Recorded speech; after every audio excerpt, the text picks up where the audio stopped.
Hace exactamente 10 años, el 25 de mayo del 2012, ocurrió uno de los hitos deportivos más importantes de la historia de Costa Rica, y es que el primer tico llegó a la cumbre más alta del planeta. Superó los 8.848 metros sobre el nivel del mar que tiene el Monte Everest y lo conquistó. Hablo de Warner Rojas, quien se encuentra aquí con nosotros. Warner, 10 años ya se cumplen de ese hecho. ¿Qué tal? No, buenas tardes y muchas gracias por la invitación. Y sí, hace 10 años, impresionante que el tiempo pase volando literalmente, de que se logró llegar a la cumbre más alta del planeta después de mucho tiempo de estar metido ahí y toda una historia previa que hay. Y pues fue un momento muy especial, de una u otra manera, que se da uno cuenta después. Pero fue un momento bien importante a nivel personal y creo que también para nuestro país y creo que pues lo tengo muy presente. Esos momentos son días que realmente uno siente muchas cosas estando aquí. No es cualquier persona, no es cualquier escalador el que logra conquistar la cumbre más alta del mundo y el que pudiera llevar la bandera de Costa Rica hasta ese punto. ¿Qué significó? ¿Qué sentimientos le traen ahora ya 10 años después de ese momento? Pues mira, hay muchos sentimientos. El principal es ese sentimiento de orgullo y de logro. Orgullo, pues, venir de un país pequeño, pero que tiene muchas capacidades para lograr grandes cosas, siempre y cuando se lo proponga y se prepare adecuadamente. Y ese logro porque significó mucho tiempo de trabajo, mucho sacrificio, muchas expediciones previas y muchos sacrificios incluso a nivel familiar. Entonces, creo que ese sentimiento, pues en estos días cada vez es más fuerte, ¿verdad? Cuando uno se está acercando estas fechas, esa idea de sentirse uno costarricense orgulloso de poner la bandera en lo más alto, literalmente, es como un significado bastante grande y recordatorio de que todos podemos lograr grandes cosas siempre y cuando nos lo propongamos a trabajarlas. Claro, Warner Rojas ha conquistado las montañas más altas de nuestro país, de Centroamérica, los 7 picos andinos en Sudamérica, pero el llegar al Everest, imagino que implica toda una preparación diferente en lo físico, en lo mental. Bueno, tenemos imágenes de hace 10 años de toda la preparación y lo vamos a ir viendo. ¿Cómo fue primero? ¿Hace cuánto tiempo antes de viajar a Katmandú, a Nepal, se preparó? ¿Cómo fue ese entrenamiento, esa preparación? Sí, esta preparación fueron, como bien lo decís, vinieron años previos haciéndolo. Yo venía de tener un proyecto que se llamó Los 7 Picos Andinos. Termino este proyecto e inmediatamente dije y anuncio, voy al Everest. Y ahí entonces ya la preparación es diferente, porque las anteriores expediciones eran expediciones rápidas de 15 días, 22 días, pero ir al Everest significaba estar fuera del país aproximadamente 2 meses y medio, 3 meses. Y eso indica mucha preparación física y mental, porque hay que estar trabajando y enfocado en ese proceso de entrenamiento, de focalizarse, que estar tanto tiempo fuera de la familia. En ese momento mis hijos estaban muy pequeños y fue bien duro despedirme de mis hijos. Incluso uno tenía 10 meses cuando me fui, lo volví a ver hasta que tenía 1 año y 1 mes. Entonces todo eso va calando.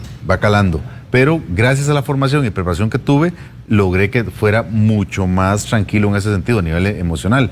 A nivel físico, pues se ha venido a tener una preparación bastante buena, no la mejor, porque en ese momento influyeron muchas cosas, pero estaba bien preparado. Ya me conocía física y mentalmente de cómo iba a actuar o qué me podía pasar en esas alturas. Y esa fue esa combinación de experiencia con una buena, adecuada preparación para afrontar una montaña como el Everest, que es lo más alto del planeta, de 8.000 metros, y además de eso tener la autonomía, tener un logro deportivo. No solamente es un logro de subir la montaña, sino que era un logro deportivo por la autonomía que pueda tener yo dentro de la montaña, por mis conocimientos técnicos. ¿Cuánto dura la expedición en Katmandú, en Nepal?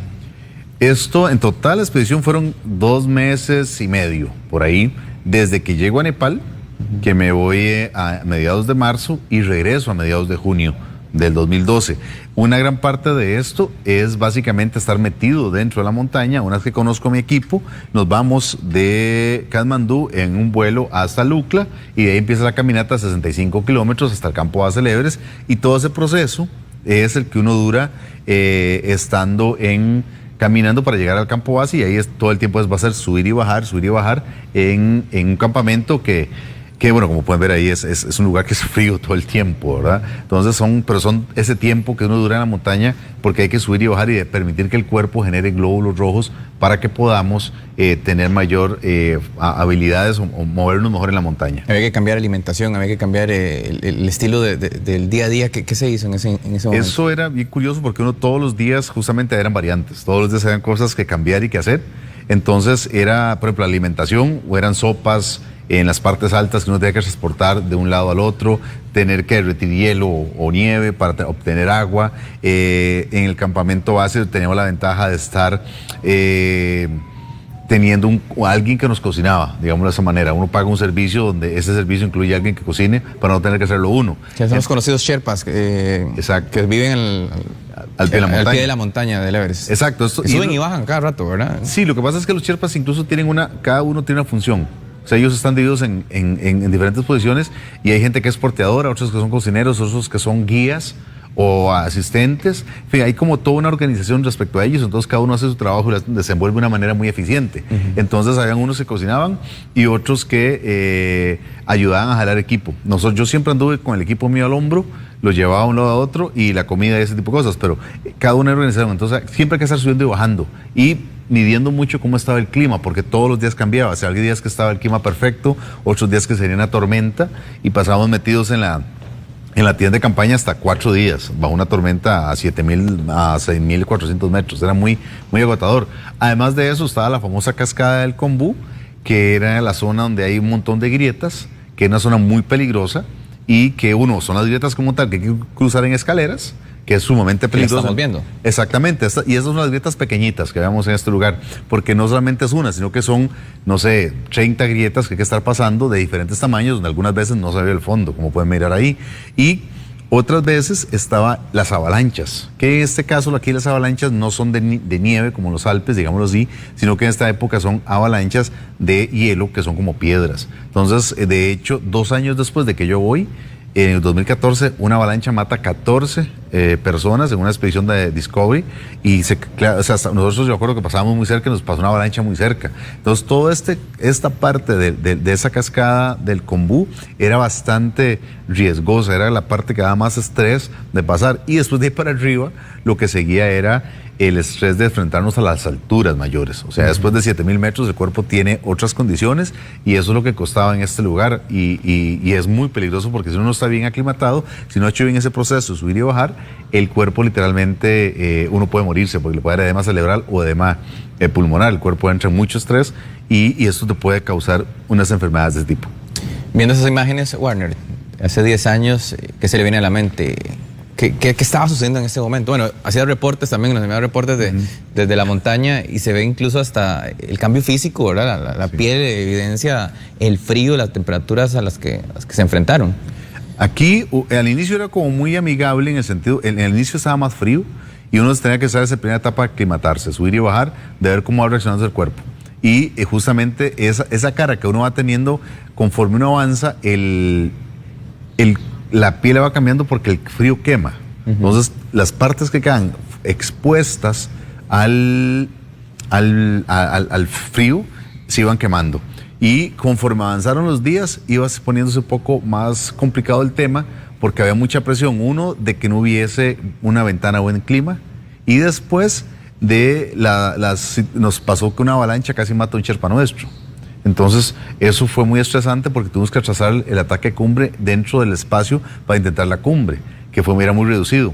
Entonces, empezó a haber mucho estrés, lo supimos manejar y especialmente teníamos un líder de expedición que gracias a lo que nosotros hablábamos íbamos tomando decisiones día a día en este lugar. Y por eso logramos después, pues, tomar las decisiones correctas con una suerte de una ventana que fue muy corta y que logramos justamente la cumbre, que lo que están viendo ahora es estando en la cumbre del Everest, el punto más alto. Ahí logramos esta parte cruzando por lugares muy angostos, que eso es lo que está viendo ahí, y esto se logró justamente hace 10 años, ¿verdad? Vemos que el grupo era importante, numeroso de personas. ¿Quiénes fueron en esta expedición? Y ahora que hablabas de los roles que tenían incluso los Sherpas, ¿cómo se distribuían para poder conquistar el monte? Esto, conforme vamos avanzando en la expedición, el líder va mirando quiénes son el más fuerte o el menos fuerte. En el caso mío, en un momento, el líder de la expedición, David Hamilton, decide, me llama y me dice, Werner, usted va a ser el primero de nuestro equipo en ir adelante. Usted es el más fuerte. Después iba King, una persona de Irlanda del Norte. Y uno aquí, entonces, ellos deciden con qué Sherpa, porque el último día se suben en parejas. Nosotros decimos que el último día íbamos en parejas y cada pareja llevaba un radio. Para en caso de una emergencia, estar conectados con el grupo de compañeros. Nosotros éramos 7. De los 7 llegábamos 5. Y a mí me pusieron delante. Entonces, el video que están mirando ahí es, no solamente soy yo, sino que son otras personas que están intentando llegar ahí. De hecho, me acuerdo que íbamos muy despacio en un momento porque la persona que delante mío no caminaba muy rápido. Entonces íbamos ahí poco a poco, pero eso se decide con el líder, de acuerdo a cómo esté tu funcionamiento físico en la hora de tu desempeño físico en la montaña. Y él fue que decidió que, bueno, va a ir adelante y ahí ordenó el equipo para atrás. De hecho, yo fui el primero de mi equipo, junto con Mingma, en llegar a la cumbre del Everest ese día, en la pura mañana. ¿Qué implicaba y qué responsabilidad tenía ser esa primera persona del grupo en llegar a la cima? ¿Qué desafíos o qué retos tenía el que tener que abrirle camino al resto de compañeros? Eso fue cuando me llamaron y me pusieron de primero de mis compañeros. Para mí sí sentí una responsabilidad grande porque indicaba que era el más fuerte, el que tenía más, digamos, ellos confiaban en que era el que tenía mayor posibilidad de intentar la cumbre. Y lo más importante aquí es que un grupo, siempre el éxito va a ser porque alguien logre la cumbre. Entonces esa responsabilidad de ir abriendo ese camino justamente, yo la sentí, y además me tocaba con el Sherpa más fuerte. Mingma había escalado hasta ese momento 18 veces la cumbre del Everest. Era la segunda persona en el mundo en más escalar esta cumbre. Entonces David me dice, Werner, usted va a ir con el mejor. Ustedes dos son los mejores del equipo, así que van en compañía, van a ir juntos e intenten la cumbre juntos. Y representó así como, uy, nadie me tiene a mí metido en estas cosas, metido en esta parte, pero me sentía muy bien. Entonces, creo que esa confianza que depositó en mí para poder ir abriéndole camino a los compañeros fue muy importante. Y detrás me venía King, que es el que viene tomando esos videos que vieron ahora. Pero fue una responsabilidad que sí la sentí, fue como bastantes nervios en ese momento. Pero que se logró, obviamente, con la conquista de la cumbre. Werner, dentro de las complicaciones que no son menores en el Everest, son bastante importantes, ¿cuál puede enumerar usted que fueron las más difíciles de afrontar y cómo se resolvieron? ¿Cómo las resolvieron? Mira, yo considero que hay hay varias, pero digamos dos principales. Y una está fuera del Everest y otra ya en la propiamente la montaña. La más complicada en ese momento fue la consecución de recursos, de que alguien creyera en un proyecto como este, y gracias a eso se logró que varias empresas lograran, y junto con Televisora Costa Rica estuvimos ahí. De hecho, estando aquí en este set, en una entrevista, faltando 10 días o menos días para el Everest, llegó la noticia que me estaban financiando la expedición, pero faltaban 10 días o menos. Entonces pueden imaginar las cargas que fue esa. Entonces fue la primera complicación. Segundo, ya es en la montaña, donde aquí lo más importante es llegar y haberse conocido previamente cómo está uno preparado para afrontar un reto tan grande como es el Everest. Yo tenía clarísimo mis condiciones físicas y mentales hasta en ese momento.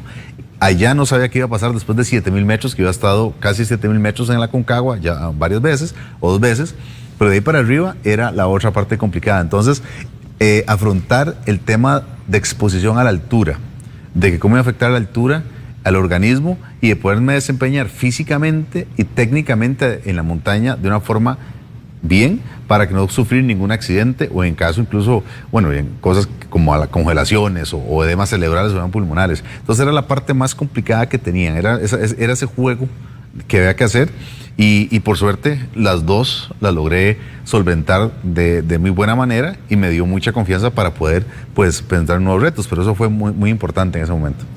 El tema o el factor climático, ¿qué tan difícil es asimilarlo, aclimatarse, adecuarse a él, poder acostumbrarse, se puede utilizar la palabra? ¿Qué tal fue lidiar con ese frío? Fue, pues, partamos de que a mí me gusta el frío, tengo esa gran ventaja, pero aún así esos son fríos extremos y por eso llevamos pues un equipo para ese tipo de condiciones que eran muy extremas, y tuve me aclimaté rápido, digámoslo de esa manera, siguiendo lo que uno conoce que tiene que hacer adecuadamente: mucha hidratación, comer bien, descansar lo suficiente, esforzarse al máximo, utilizar y llevar el equipo adecuado, como los suéteres, llegar el traje especial, las botas especiales y todo ese tipo de cosas, y eso ayuda mucho a que tengas una tolerancia al frío. Además de eso, lógicamente, uno estar preparado psicológicamente a que te guste el frío. Entonces es como fundamental saber que eso puede pasar, y eso Se logró porque ya tenía muchos años de estar subiendo montañas, sabía que iba a afrontar un frío como eso. Nunca ha estado a 40 grados bajo cero, por ejemplo, que la foto es en la cumbre, pero sí el traje me ayudó montones a eso. Ahora mencionabas que habías escalado montañas de 7.000 metros, pero después de ahí era un camino incierto. ¿Cómo fue poder descubrir esa nueva, llegar a esas nuevas alturas y poder conquistar el Monte Everest? Esto fue todo un descubrimiento para mí. Yo iba con mucha cautela, porque hasta el campamento 3 uno está a 6.300 metros. Entonces, digamos, ahí está bastante bien. Pero de ahí después sigue la otra parte complicada, que es subir el campamento del 2 al 3. El 3 está ubicado a 7.300 metros. Yo nunca he estado ahí. Entonces, cuando me tocó hacer esa primera rotación, que así se le llama a esta parte, subir y bajar montañas, empecé muy suave, empecé muy tranquilo. Me di cuenta que en eso sí, en ese proceso de ir tranquilo y pasado, íbamos sin oxígeno. Entonces íbamos subiendo hasta 7.300. Yo iba muy despacio, cómo me sentía, y me sentí muy bien. Entonces llegué a los 7.300, digámoslo así, sobrado. Me llegó súper bien, la verdad es que no me imaginé que iba a estar tan bien. Cuando ya intentamos la cumbre, ahora sí, llegué a 7.300 y ahora sí viene otra parte, cómo llegar a los 8.000 metros, porque no sabía tampoco ahí, todo era un experimento. Y curiosamente, cuando vuelvo a subir a los del campo 3 al campo 4, 8.000 metros, me sentí súper fuerte. Iba muy bien y yo, mira, me siento muy bien. Llegué a los 8.000 metros y lo que me preocupaba de ahí a la cumbre, que era otro experimento, era el tema de ya he usado oxígeno después de 8.000 metros, era el tema de el frío. Y cuando salgo de la tienda a las 8 de la noche, abro la tienda, lo que no hay es frío, o viento, perdón. Viento, no el frío, sino el viento. Y me doy cuenta que no hay viento, y aquí está un 70% ganado. De los 80% es que mi organismo resista esto y me siento muy bien. Pero fue un proceso de mucha cautela, de ir menos a más, conociéndome y midiéndome cómo iba ahí. Y cada vez miraba, de acuerdo a lo que me conocía, de que me iba resultando muy bien ese proceso de estar subiendo. ¿Hubo algún momento crítico donde tal vez se veía pocas esperanzas de poder alcanzar la meta? Sí, un momento muy crítico fue cuando íbamos a intentar la primera ventana, buen tiempo, intentar la cumbre, y resulta ser que se viene una avalancha y casi mata a un Sherpa de nosotros. Lo agarró en el campamento 3 y literalmente lo quebró y tuvimos que rescatarlo. Con ese rescate, que era lo fundamental, o sea, no había nada que pensarlo, hagámoslo. Una vez que lo rescatamos, no podíamos avanzar. Entonces, el rescate fue salirse de la ruta que ustedes tenían ya prevista y tener que ir sí, por el Sherpa. Exacto, fue bajarlo del campamento 3, porque justamente en las tiendas del campamento 3, él estando ahí, pasó una avalancha y casi lo mata. Entonces fue bajarlo de ahí, buscar los medios para que un helicóptero lo sacara de ahí a un hospital lo más antes posible, que ese se bajó del campamento 3 al campamento 2, o sea, y eso se baja con cuerdas y una férula especial de rescate para llevarlo al campamento a un lugar más seguro, que es menos inclinado, donde un helicóptero viene y lo saca a este lugar, y con esto se le salva la vida. Pero eso nos atrasó, porque nosotros estábamos dentro del planeamiento, que tenemos días muy específicos para intentar la cumbre, porque no habían ventanas de buen tiempo, o sea que no había esa ventanita de poder subir, sin viento no había, y sin tormentas. Entonces se hace esta situación, y cuando pasa esto, uno racionalmente entiende que no se va a poder hacer, o sea, racionalmente entiende que nuestra prioridad era sacar a esta persona, pero con eso se nos atrasó todo el programa. Entonces la siguiente ventana de buen tiempo no se tenía prevista. Entonces eso sí nos estresó mucho. De hecho, nos regresamos al campamento base, y una vez que estamos en el campamento base, mientras que la gente subía, que es donde ese día nos damos cuenta, estando en el campo base, que ya habían fallecido muchas personas, hubo una tragedia en la montaña, murieron 11 personas el año en que yo estuve. Regresamos en ese campamento base, nos llega en la tarde la noticia de que una segunda ventana de buen tiempo estaba aquí entre el 24 de mayo y el 26 de mayo. Y dijimos, estamos listos, vamos para arriba otra vez. Entonces otra vez nos activamos y volvimos. Pero eso fue un momento crítico de que yo literalmente yo no dormí esa noche, o 2 noches no dormí, pensando en que tenía que regresarme, que hasta había llegado la expedición al Everest. Pero por suerte se logró que el clima nos ayudara, y ahí sí dimos para arriba. Llegar a la cumbre no es una cuestión de un par de kilómetros, sabemos. ¿Cómo fue las horas que involucraron llegar hasta lo más alto? Porque ustedes salen desde el día anterior y ahí logran alcanzar la cima. Correcto, nosotros salíamos, ubiquémonos en el campo 4, 8.000 metros de altura, y una vez estando en el campamento 4, 8.000 metros de altura, uno lo que hace es que se levanta, uno llega a mediodía, 1 de la tarde a ese campamento, nosotros descansamos, nos hidratamos, yo empecé a derretir agua para mis compañeros, cocinar algo, y a las 8:20 de la noche salíamos en la noche. Salíamos del 24 y se escala de noche. Se escala noche antes. ¿Por qué? Es muy simple. Uno ocupa estar de regreso en el mismo lugar al día siguiente, pero máximo al mediodía. ¿Por qué? Porque a partir de en la mañana empieza a cambiar el clima y si el mal clima lo agarra uno fuera de la tienda, la tiene vendida, la vida. Entonces uno empieza a escalar de noche y te puedo asegurar que lo que voy es es muy difícil porque vas como en un sueño. Oscuridad, o sea, uno va viendo las linternas al frente, ves la silueta de la montaña, o ahí se va uno moviendo, va pasando otra gente, se topa con cadáveres que hay en ese camino. Todo eso lo viviste. Exactamente, no se topa con lo que han visto en películas, todo eso es real, no se topa con gente fallecida, les pasa a un lado, gente incluso días antes que ha muerto, 5 días antes, o gente que ha muerto, habían 2 cadáver y medio de gente que años antes se había muerto y que quedó ahí. Entonces uno pasa en esa parte y es como muy pesado ese ambiente entre la noche, es como un sueño y uno empieza a sentir como una esperanza, digamos, en ese momento cuando empieza a salir el sol. Recuerdo que a mí me alcanza la luz del día a las 5 de la mañana en la Cumbre Sur. Cuando yo estoy ahí, eso sí, estaba fríísimo, yo no sentía los dedos de los pies y me preocupaba porque digo, se me van a congelar. Pero ahí miré que ya estaba muy cerca de la cumbre y dije, bueno, de aquí nadie me baja, hasta esto vine y ahora vamos por esa parte que fue como más relajada, digámoslo así, porque ya tenés la luz del día y no me metí presión. Eso sí, no me hice meterme presión de que voy a llegar, no, iba muy concentrado en lo que iba haciendo y una vez estando arriba, una de las cosas más importantes es que uno no celebra. O sea, yo me sentí muy orgulloso de todo lo que hay hace un rato, pero no quería celebrar porque el 80% de gente que muere en el Everest es después de hacer cumbre. Dieron todo para subir y no tienen fuerza para bajar. Y mucha la gente que había visto muerta era después de hacer cumbre porque literalmente se apagaron bajando. Entonces era como, concéntrese, haga bien su trabajo y eso se acaba hasta que esté en la sala de su casa tomando su café, literalmente. Entonces eso fue un proceso muy enriquecedor, pero de mucha concentración, de mucho planeamiento y de mucho cuidado. Bueno, ya se cumplen los 10 años de alcanzar el monte más alto del planeta. Uno pensaría que ya lo máximo, ¿verdad? Ya se conquistó lo máximo, pero ¿qué desafíos vienen para Warner Rojas? ¿Qué tiene en mente en los meses, años que vienen? Pues bueno, para mí no ha acabado de escalar, después del Everest sigue escalando otros proyectos, pero ahora regreso a los Himalayas. Quiero escalar el Everest el próximo año, el próximo 2023 vamos a escalar el Everest nuevamente. Quiero ir por la cara norte. En Centroamérica solamente Jaime Viñals de Guatemala lo ha escalado por ahí. Quiero subirlo por la cara norte. Si no, ese es el plan A. Si la China no da los permisos, lo que quiero hacer es el plan B, va a ser subir el Everest, bajar y subir el Lhotse, que es una montaña que está a la par. Esto en marzo del otro año, de marzo a junio del próximo año.